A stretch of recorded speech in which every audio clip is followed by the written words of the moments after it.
Good day everyone! In this video, we will be talking about process selection, design, and analysis, and this will be presented by Group 5 BSA 1A. The presenters are Christine Trampe, Hyacinth Kimberly Moya, Cami Ikong, Von Cyrus Bigornia. After watching this video, you are expected to describe the 4 types of processes used to produce goods and services. Number 2 is to explain the logic and use of the service positioning matrix. Explain the logic and the use of product process matrix. Operation, how to apply process and value stream mapping for process design. Explain how to improve process design and analyze process map. Number 6 is describe how to compute resource utilization and applies Little's law. So let's talk about the 3 types of goods and services. We have custom, option-oriented, and standard goods and services. First is the custom or make-to-order goods and services. So for this type of goods and services, the customer requests or order depending on their preference, like what they need or what they like, such as the size, how big it is, how small it is, if ano yung designs, and etc. For example, sa goods, wedding rings, di ba? In-order natin siya depende sa size ng ring finger. Like, or ano yung, as well as yung design, if may diamonds ba siya, or if ano yung iba pang gusto mong ipalagay or ipagawa na design din sa ring. Another example sa goods is yung wedding cake or birthday cake. If 2x2 ba siya, if 2-layered, 3-layered, if bento size, ganyan. If ano yung gusto mong ipalagay na design, such as yung, halimbawa, for example, sprinkles, or yung edible na pearls, and yung ano, yung mga figurines, and yung mga characters na inilalagay sa ibabaw ng cake. And for sa services naman, example natin is yung hairstyle or yung haircuts. Sa women, we have layered, wolf cut, butterfly cut, yun. If ano yung gusto mong ipagupit sa buhok mo, like yung depende sa preference mo. If may curtain bangs ba, or what. And sa men naman, we have the low taper fade cut, yung barber's cut, yun. So again, yung custom ay depende sa preference natin. Second is the option-oriented or assemble-to-order goods and services. For this one naman po, meron ng options na pagpipilian yung customers. It is up to them na lang kung ano yung gusto nila dun sa options na yon to make their final product. For example, meron akong 5 options here. Ang pinili ko lang is yung option 1, 3, and 5. So with these 3 options, pwede na ako makagawa ng aking final product. So, let me give an example to you ulit to make it clear po. For example, Subway sandwich. Pwede akong mamili doon sa options na meron sila para makagawa ako ng final bread ko. For example, sa type of bread, if ano yung gusto ko, green wheat ba, if Italian and Parmesan, oregano bread ba, tapos sa dressing, if may mayonnaise ba or wala, tapos if lalagyan mo ba siya ng cheese, tapos sa vegetables, if gusto mo ba ay may lettuce or wala, if may tomato, if may cucumber, yan. So, with those options na pinagpilian mo, kung ano lang yung pinili mo, yun lang yung final product mo. So for my case, sabihin natin, ang pinili ko is yung grain wheat bread, tapos nilagyan ko siya ng ham, tapos pinalagyan ko siya ng tomato and lettuce, tapos may cheese, tapos may mayonnaise. So, yun na yung aking final product. So, another example is yung drinks naman. For example, sa milk tea, pwede kang mamili doon sa options na halimbawa, for example, Okinawa. Tapos pwede mo siyang padagdagan, like yung add-ons, diba? Like pearls, if may nata, tapos if ano yung sugar level, full ba, or 50%, or wala. So, yun. And sa services naman, ang example nitong option-oriented is the travel agent services. For example, yung travel agent services is hini-help yung mga customers nila if saan sila pwedeng pumunta, yung itineraries nila, saan sila matutulog, ano yung pwede nilang gawing adventures, saan sila kakain. So, ganun. So, meron ng option yung napagpipilian ng customers sa option-oriented goods or yung assemble to order goods and services. Third is the standard or make-to-stock goods and services. For this one naman po, yung goods and services ay ginawa according sa fixed design or according sa customer demands or trends. Wala ka ng options na pagpipilian unlike sa option-oriented and custom to make your final product. Meron naman pala pero depende na lang sa availability ng product and if ano yung tinitinda ng store.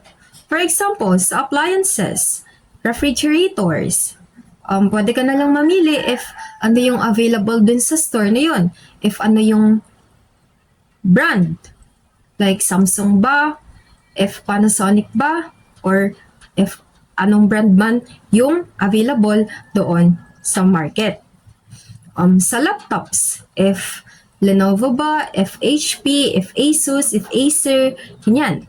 Hindi ka na pwedeng mag-customize or mag-assemble ng parts para magawa yung final product.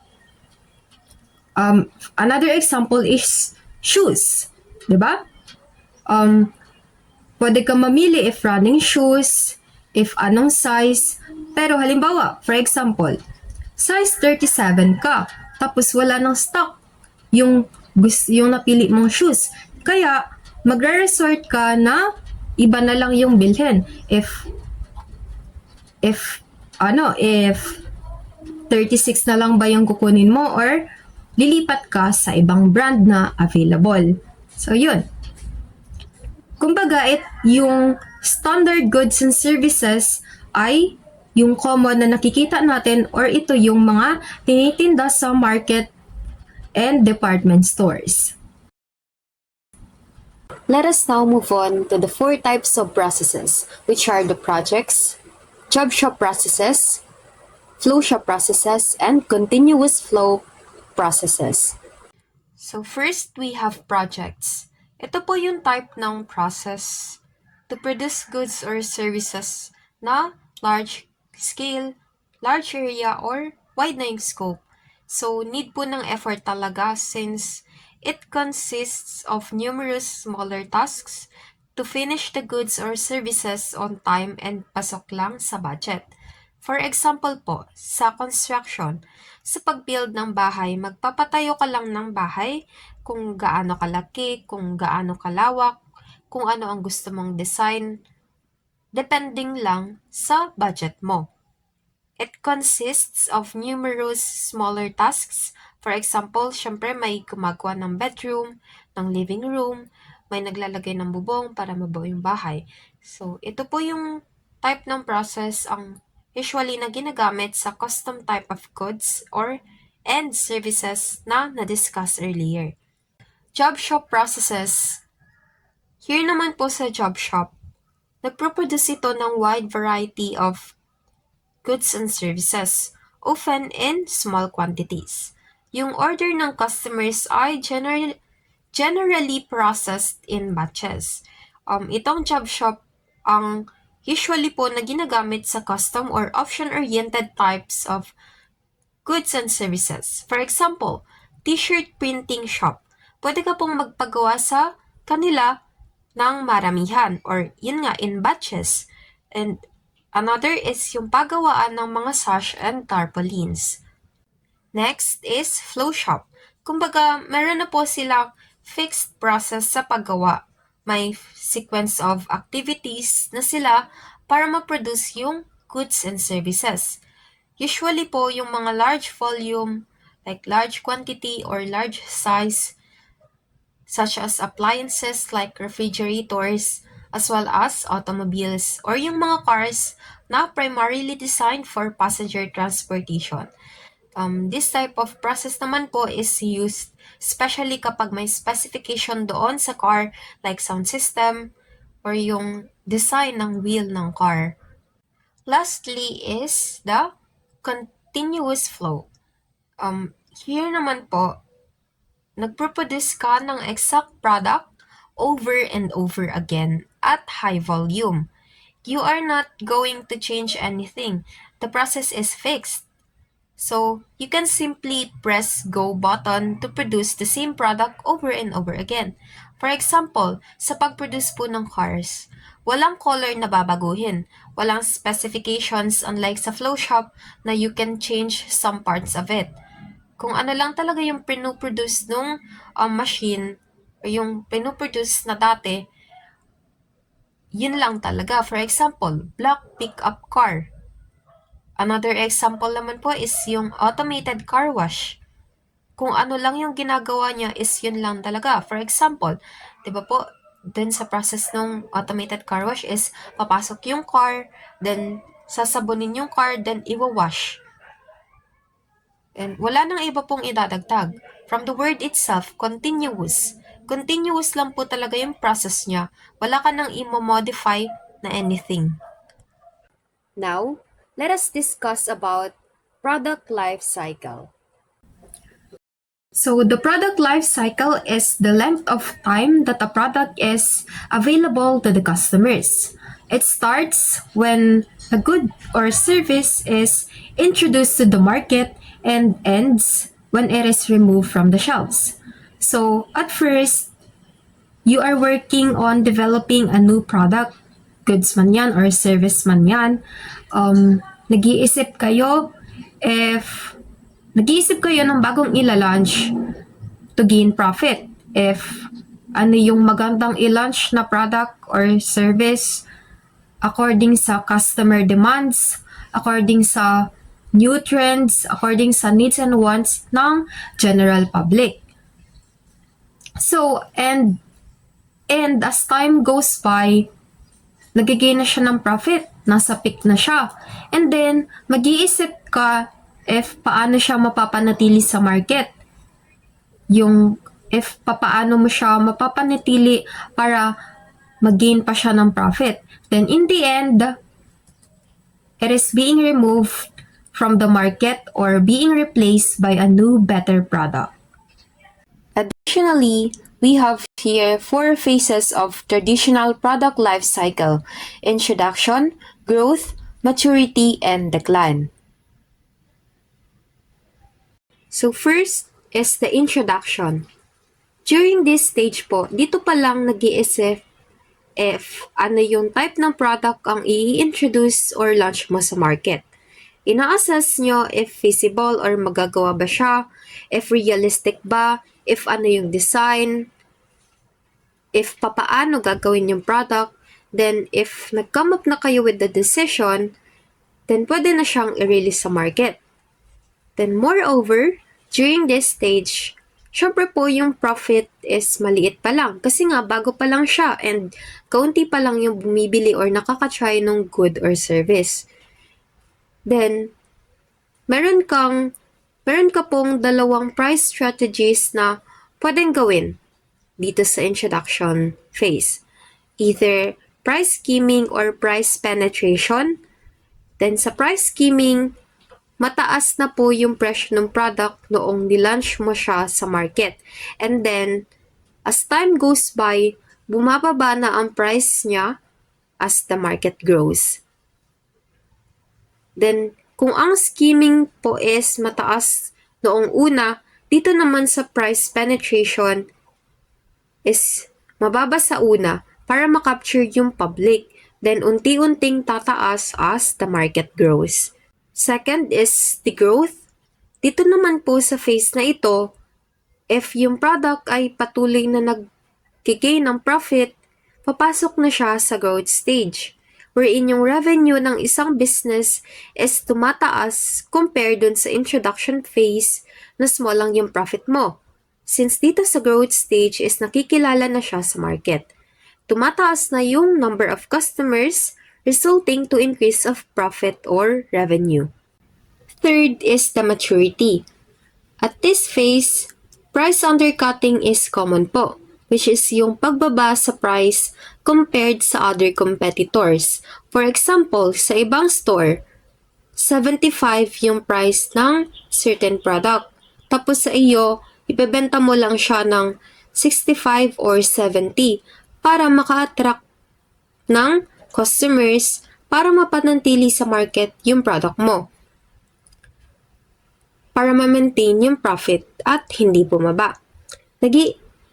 At moreover, nag-iisip po dito ng new strategies such as new packaging design para nga ma-maintain yung profitability ng good or service.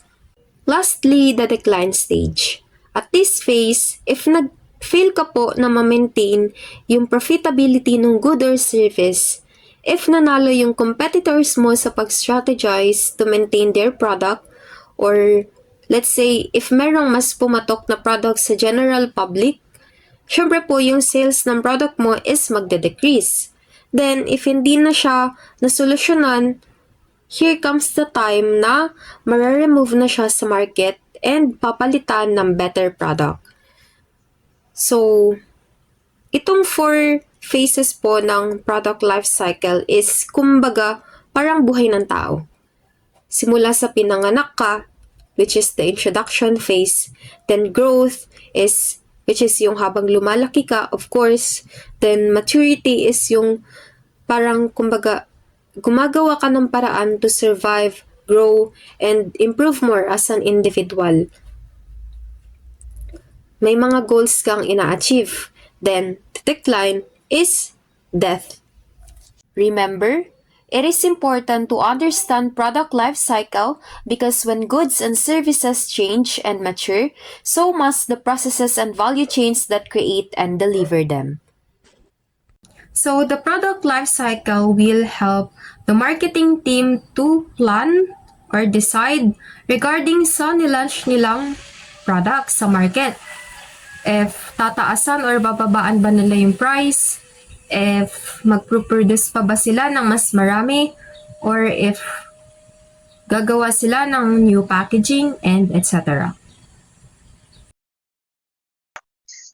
So let us now proceed with the product system matrix.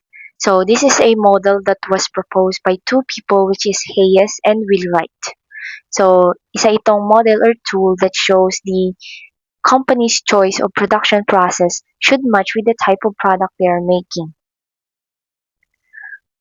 It is also said that the best way to pair the type of product with the right process is by staying on the specific path, which is called the diagonal line of the product system matrix. So later on, I will flash a model of the product system matrix to further understand this.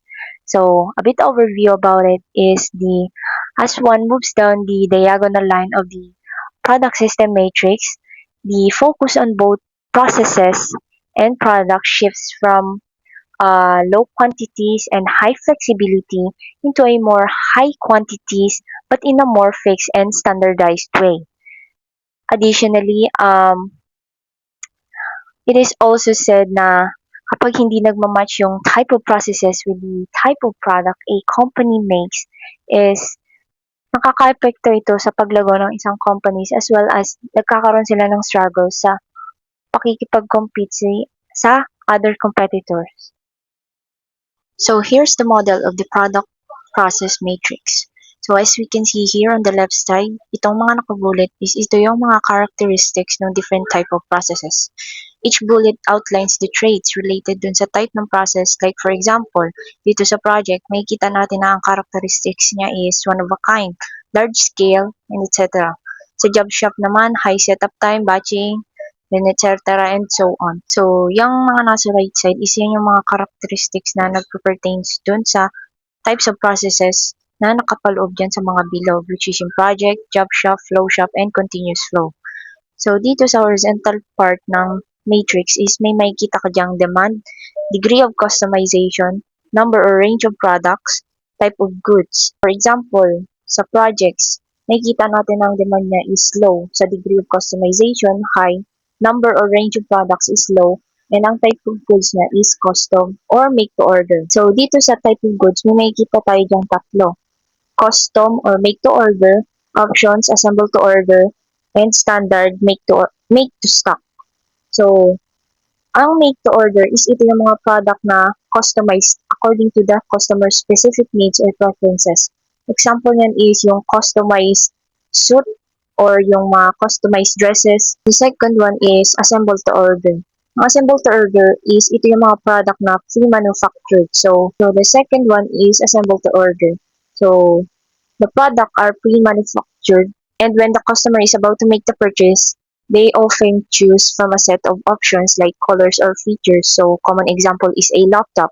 So, they are pre-manufactured and si customer na ang bahala kung ano bang colors ang gusto nila or kung anong specs yung gusto nilang bilhin. So, the third one is make to stock. So, these are products that are made in large quantities and kept in inventory. Common examples are smartphones. So, dito sa model is may makikita tayo dyang off the diagonal position A and off the diagonal position B. So, ito ay nagre-refer sa mga situation na ang company's place of production process is hindi nag-a-align din sa type ng product na ginagawa nila.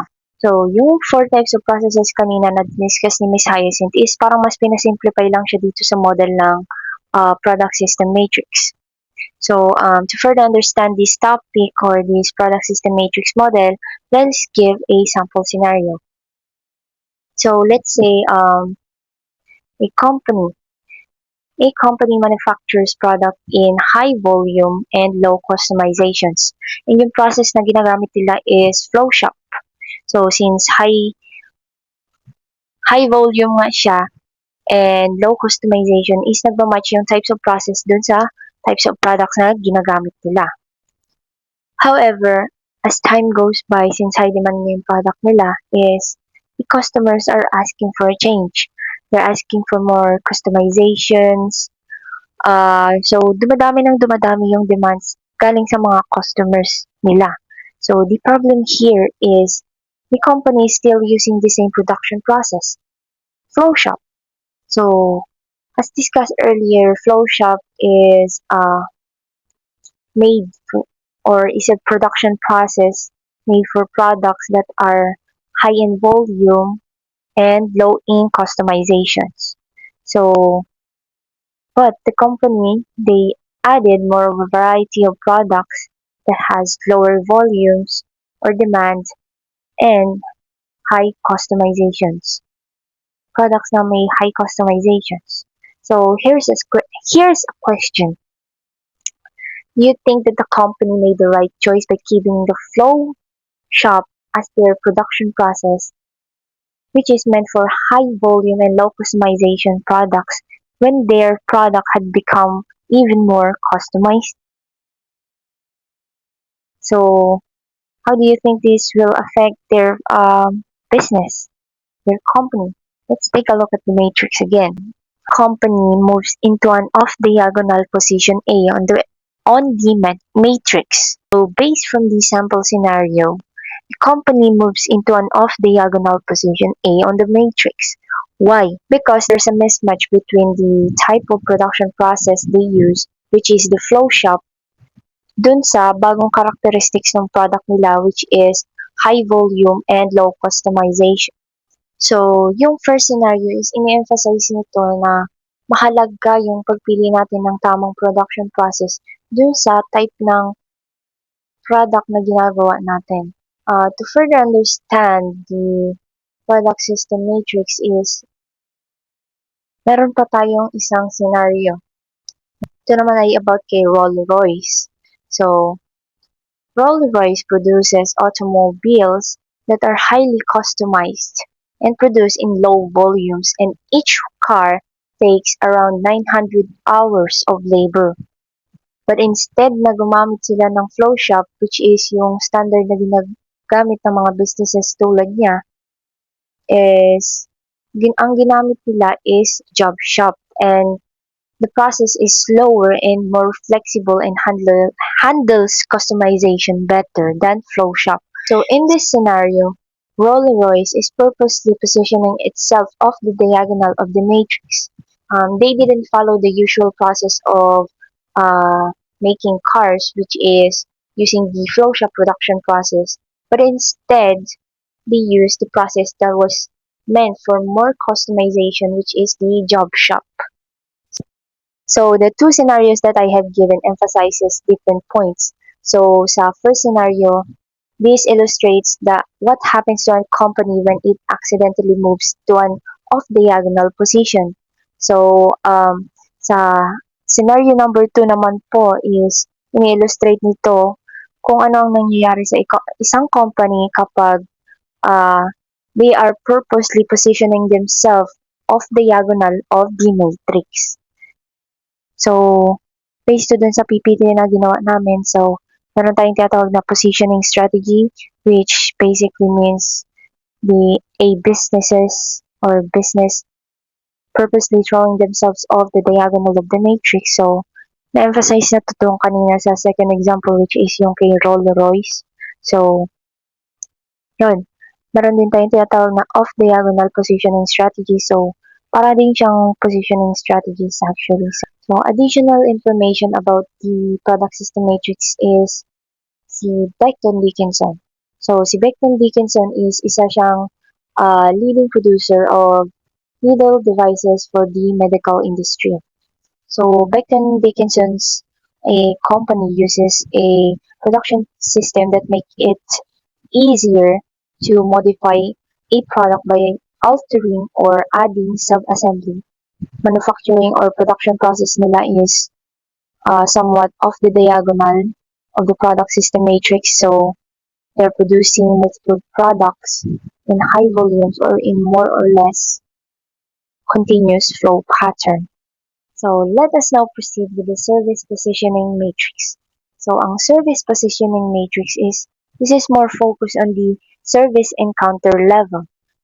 And nakakatulong din ito sa mga managers na mag-design ng service system na mag-meet sa customer expectations and customer needs. So sa service positioning matrix is may tinatawag tayong pathway, in which ang pathway is ito yung route na tinetake na when they are interacting with a service. So, it is either na sila yung magpipili ng route na susundan nila or yung management ang magbibigay sa kanila ng pathway for them to follow. Sinasabi rin dito na merong 3 different ways on how customers interact with a service.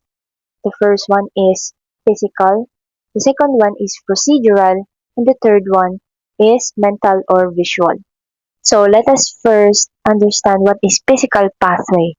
So ang physical pathway is this is like walking around Disney World, for example. So yung management is it's either they allow the customers choose their own path or sila yung nagsiset up ng pathway para ma-enjoy nila yung attractions. So the next pathway is procedural. So sa procedural, just like from the word itself, procedure, is meron ka dito na series of tasks or steps na kailangan i-complete ng isang customer when they are interacting with a service. So, for example, like making a purchase. So, meron kang series of steps na kailangan gawin para kang pag-purchase ng isang product. So, the third pathway is mental or visual. So, this is like doing an internet search. So, you are merely following your thoughts and ideas when interacting with a service. So, sa pag-deliver ng service is meron tayong 2 types. We have customer routed services and provider routed services. customer routed services allow customers to choose their own paths based on what they need. So, meron ditong opportunities yung customers na i-customize ang kanilang experience based on their preferences. Nagre-require din ito ng great understanding kung ano ba ang makakapag-satisfy sa needs ng customers. Sa provider-routed services naman is lilimit yung mga customers to a few specific options when using a service. So, for example, nito is yung sa ATM, you can only choose from the options given on the screen and you must follow those steps to complete your transactions. Okay, so just like product system matrix is, meron din model ang service positioning matrix. So, dito kung makikita nyo sa model, dito sa horizontal axis, we have the service encounter sequence in which dinidescribe nito yung uniqueness ng isang service based on how repeatable it is. Nagre-range siya from not repeatable to highly repeatable as you can see. The more unique ang isang business is, the less repeatable siya. The less repeatable, it is high on customization and results in higher relative costs. Kapag naman ang service is highly repeatable, it means na more standardized yung service and nagre-result ito sa lower cost and improved efficiency. So, next is yung vertical part ng matrix. We have the complexity of the service or the degree of customer interactions which can be determined by how many pathways there are in a system. So, kung makikita nyo dito sa model is merong dalawang bilog. So, yung una is yung customer routed services and yung sunod is yung provider routed services. So, yung services daw na highly repeatable with minimal customer interactions are called provider routed services. So, ang non-repeatable activities naman and many customer pathways with a low degree of management control is called the customer routed services. Based sa PPT namin is meron tayong tinatawag na service encounter activity sequence. So, ito yung series of steps or interactions that a customer goes through when encountering a service from start to finish.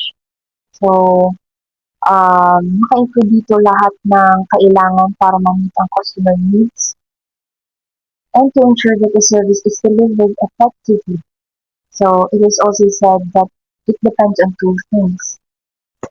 So, the first is the degree of customer discretion, freedom, and decision-making power in selecting the service encounter activity sequence. So, this refers to how much control and choice a customer has during a service process.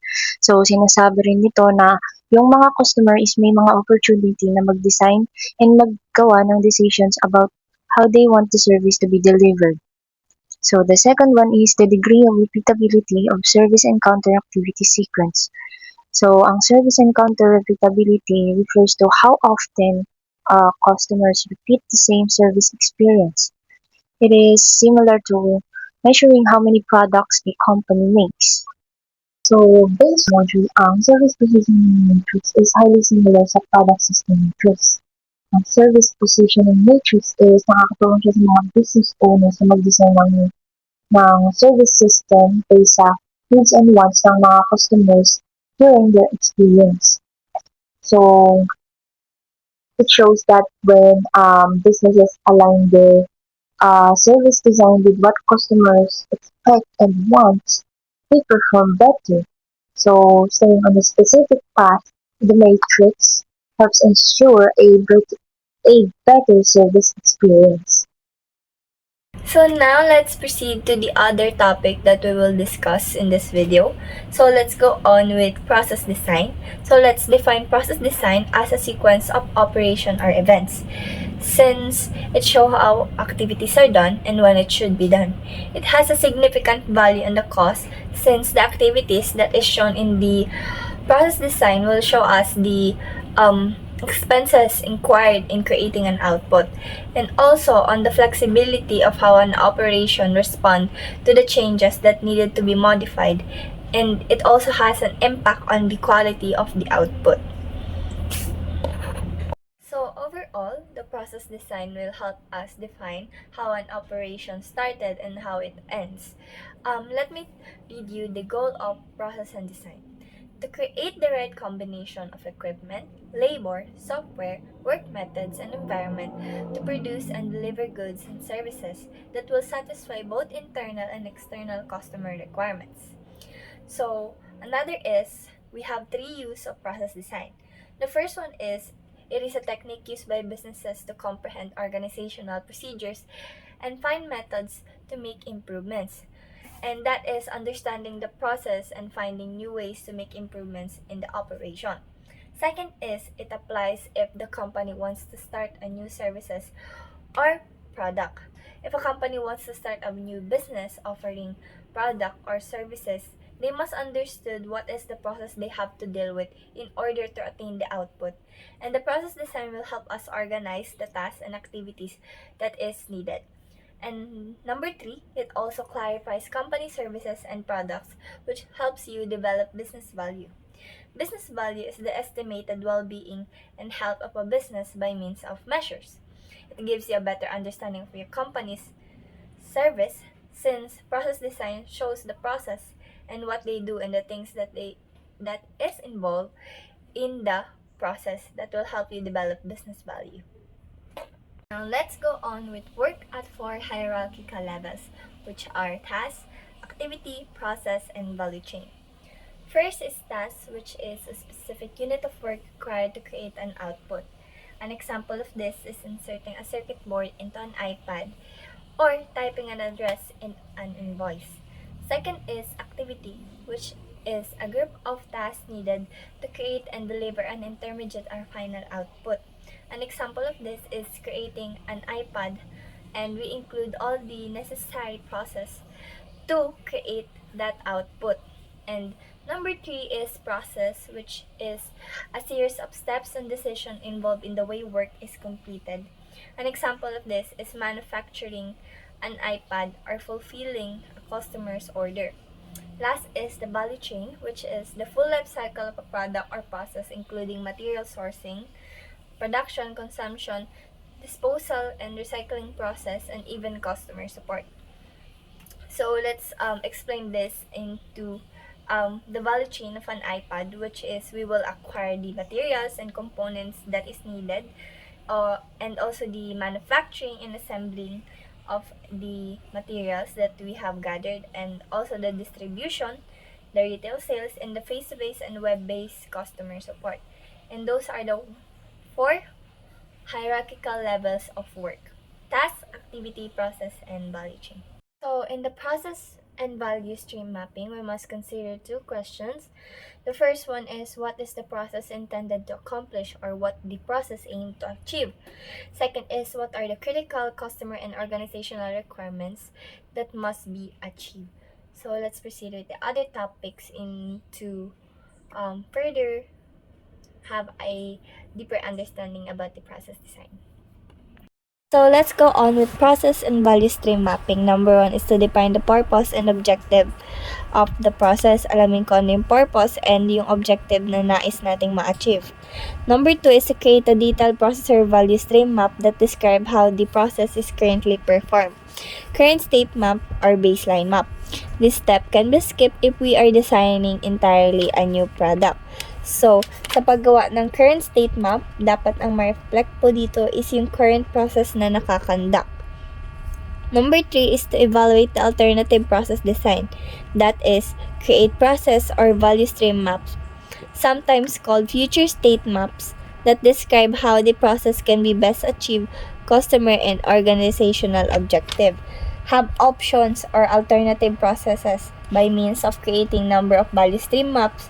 That is a visual representation of all the necessary components to deliver a product and service in achieving customer objective and organizational objective in the best way possible. So number 4 is identify and define the appropriate performance measures for the process. In here, we must know the best and accurate way in assessing the process. Since it involves all the things necessary in the operation, it needs to be measured all the time. Number 5 is select the appropriate equipment and technology. So not everything now is done through labor. Sometimes we must choose the equipment and technology that will help us in the process to be more efficient and can accommodate all the necessary procedures and even the changes in the process. Number 6 is develop an implementation plan to introduce the new or revised process design.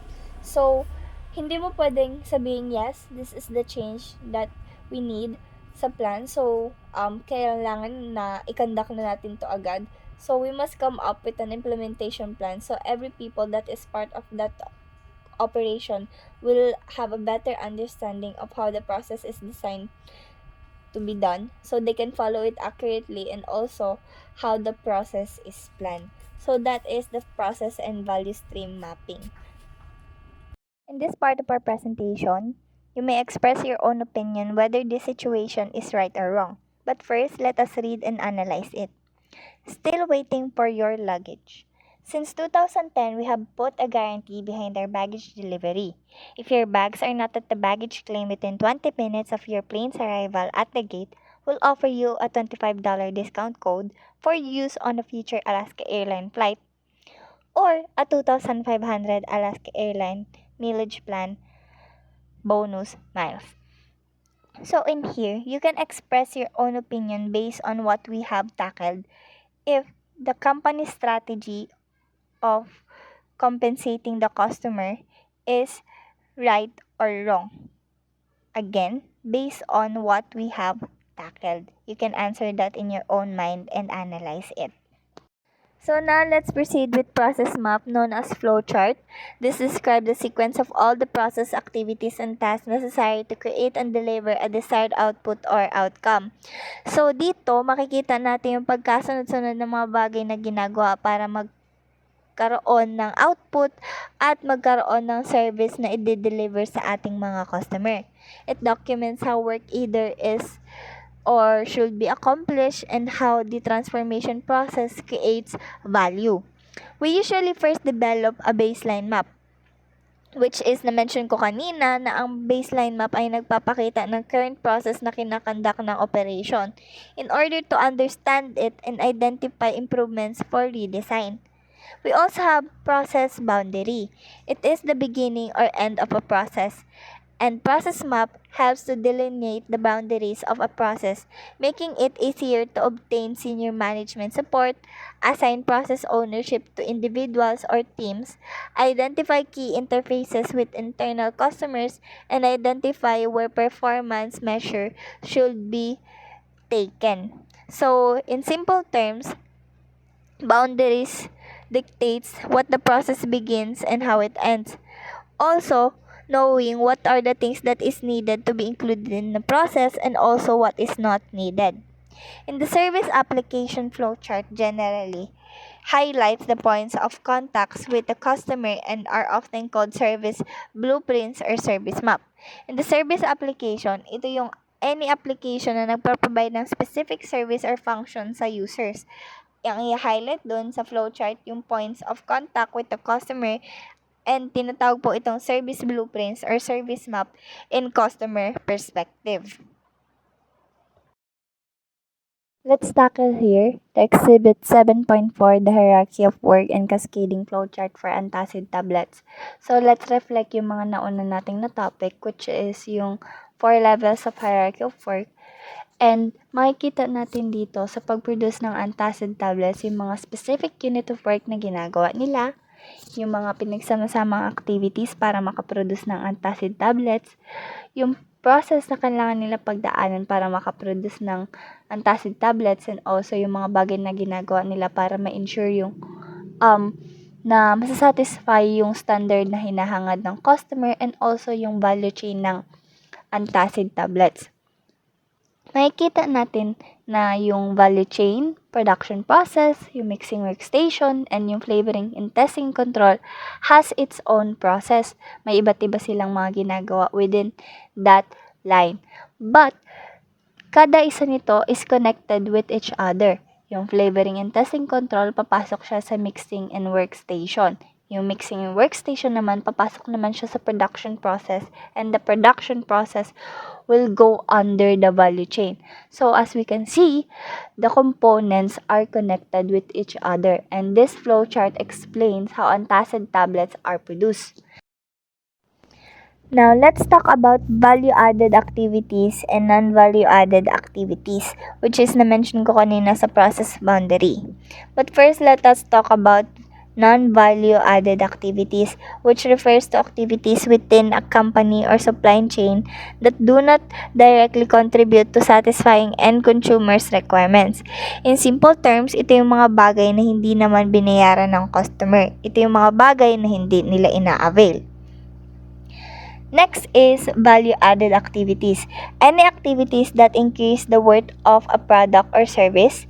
It directly contributes to the meeting customer requirements and customer are willing to pay for it.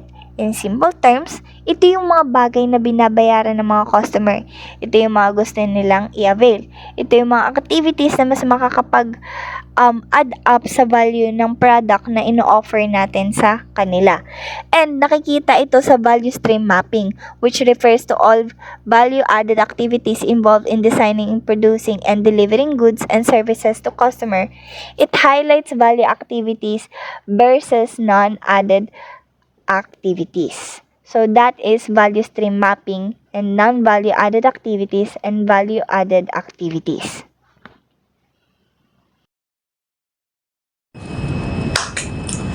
Hi, I'm Vonser Spigonia, and let's talk about process analysis and development. Few processes are designed from scratch. A lot of process designs are there for you to redesign and improve it. Management strategies to improve process designs usually focus on these followings. Number one, increasing revenue by improving your efficiency in creating goods, giving service, and delivery of services. Number two is increasing agility. Increasing agility through improving flexibility and your responses to changes in your customers' expectations. Number three is increasing product and or service quality. It's simple, but this is simple. You just reduce your faulty products, your defects, or the services or upsets, things like that. Number four is decreasing costs, whether that be through better technology, cheaper and better technology, or eliminating non-value added activities. Number five is decreasing process workflow time. This is reducing the waiting time or speeding up movement through the process or value chain. And number six is decreasing carbon footprint. This is as simple as reducing your wastes or using renewable energy to decrease your carbon footprint. Next is the typical questions that need to be evaluated during process analysis. Number one, are the steps in the process in logical sequence? It's asking whether the processes is where as they should be for you. It's the correct order, or what may be the best order. Number two is, do all steps add value? Can some be eliminated? Should some be added in order to improve quality or operational performance? Can some be combined? And should some be reordered? It's asking if all the steps in the process are valuable. Maybe this one is weak, or you may be thinking of getting rid of it. What are the consequences? What are the ups and downs of that? Or you shouldn't get rid of it, just combine it with the other one to make it much better. Number three is, are capacities in each step in balance? That is, do bottlenecks exist for which customers will incur excessive waiting time? We'll talk about bottleneck in later, but it's basically asking, what is the weakness? Is there a weakness in the process, and how will you correct that? Number four is, what skills, equipment, and tools are required for each step of the process, and should some steps be automated? It's asking what you need for the process. What kind of expertise do you need? And should some be automated? Should some be you use the machine? Is it better to be machine doing it or human expertise doing it? Number 5 is at which point in the system, sometimes called process fail points, might errors occur that would result in customer dissatisfaction, and how might these errors be corrected? It's asking the errors of the process, where might that might occur, when that might occur, and more importantly, how will that be corrected? How will you correct it? What kind of plan do you have to correct that? Number 6, at which point or points in the process should performance be measured? What are appropriate measures? It's asking how are you gonna measure your performance? Is it doing great? Is it doing bad? How are you gonna measure that? Number 7 is where interactions with the customer occurs. What procedures, behaviors, and guidelines should employees follow that will present a positive image? It's asking the employee to customer interactions. How should the employees react to them? What kind of attitude should they give? Things like that. And where would the customer interaction start? You need to find it out. And you need to teach them or tell them how to act for a positive image. Number 8, and lastly, the impact. What is the impact of the process sustainability? Can we quantify the carbon footprint of the current process? It's asking if how much carbon footprint have we laid in? Can we quantify how much? And if so, we could maybe work on ways to lessen that or improve ways to make sure that our carbon footprint stays as little as possible. That's it. The final thing we need to talk about in process analysis and development is re-engineering. Re-engineering is defined as the fundamental rethinking and the radical redesign of business processes to achieve dramatic improvements in critical contemporary measures of performance such as cost, quality, service, and speed. Re-engineering is basically you're tossing out, disregarding those existing procedures that has grown so complex, so hard to understand, that it feels that it's easier, so much easier, to start from scratch, to start from a clean sheet, or to reinvent it, rather than trying to improve it incrementally. That's basically what re-engineering is.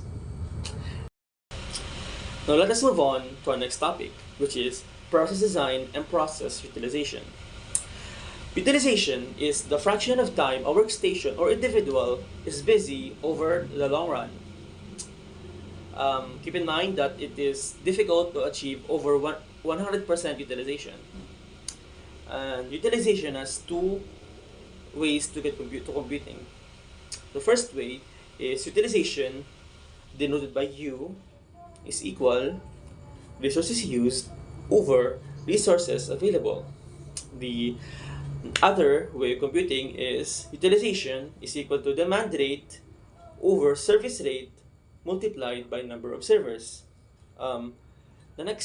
Keep in mind again that getting over 100% utilization is not necessarily a good thing. That means the workstation is work is continually piling in the workstation, and to tell that more resources are needed for that station, and it's a sign of poor process design. Next, let's move on to throughput and bottleneck. Throughput is the average number of entities completed per unit time. It is the output rates. This is measured as transactions per hour, customers per hour, depending on the context. The next one is bottleneck. Bottleneck is like the weakest link of the process. It is the work activity that limits the throughput of the entire process. To identify and break this bottleneck is an important part of the process design and improvement. Moving on, we have Little's Law. Little's law is a simple formula that explains the relationship among flow time, throughput, and work in process. T, R, and WIP. Its formula is work in process is equal to flow time multiplied by throughput. Flow time or cycle time is the average time it takes to complete one cycle of a process.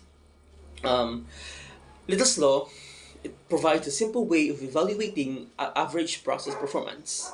If we know any of the three variables, then we can compute with the third one using Little's law. Little's law can be applied to many different types of manufacturing and service operations.